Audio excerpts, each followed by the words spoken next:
Yeah, so I applied to some schools in the UK or in some schools in the US, and then because I got into Cambridge, I think that sort of outweighed the other schools I got into the US. It was better fit. It was, I mean, academically very strong, and you know, I was into the sciences and it's very strong in the sciences, so that's probably mainly why my decision was, like, in the end it was between biomedical engineering at Johns Hopkins or natural sciences at Cambridge. And then I've never been to Baltimore, and it's like you have to, like, it's a personal sort of thing, but yeah, in the end it was probably because of the name, and yeah, because I like sciences. So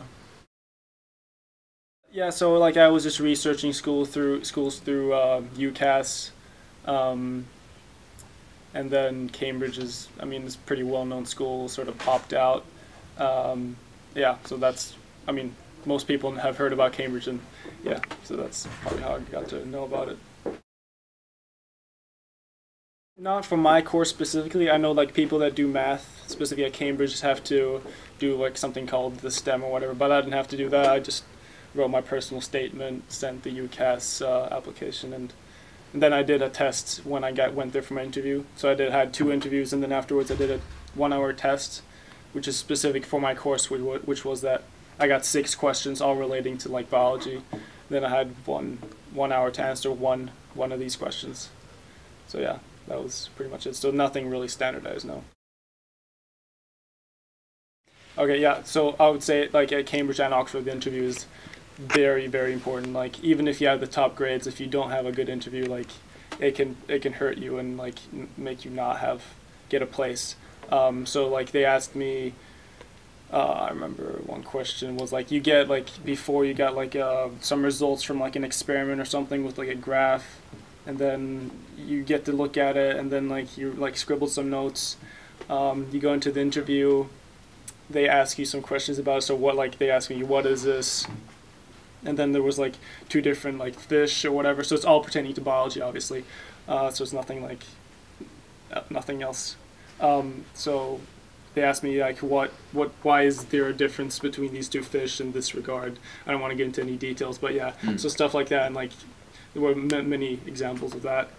And also they ask you about stuff you wrote in your personal statement, if that relates to, like, biology. So I wrote about, like, the biomedical effects of space flight, which I, like, saw a lecture on that.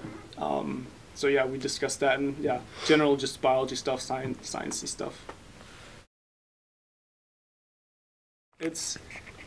I like Cambridge specifically is very different from, like, anywhere I've ever been. It's like, it's very traditional. Like, it's been around, like, I think it's one of the oldest universities in the world. Was founded, like, in, I don't know, 15th century or something.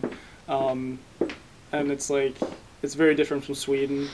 You meet a lot more people, I would say, like, than, like, when I did the high school here in Bori. Like, yeah, you meet a bunch of people, like, there's so many, and you just, like, try new things, you stick with them. So I play basketball now. I've played basketball before, but I also try new things, like with you know, the TEDx Cambridge thing, which I'm involved in, and, like, volunteering and, like stuff like that. So it's a very different experience than going in high school, I would say.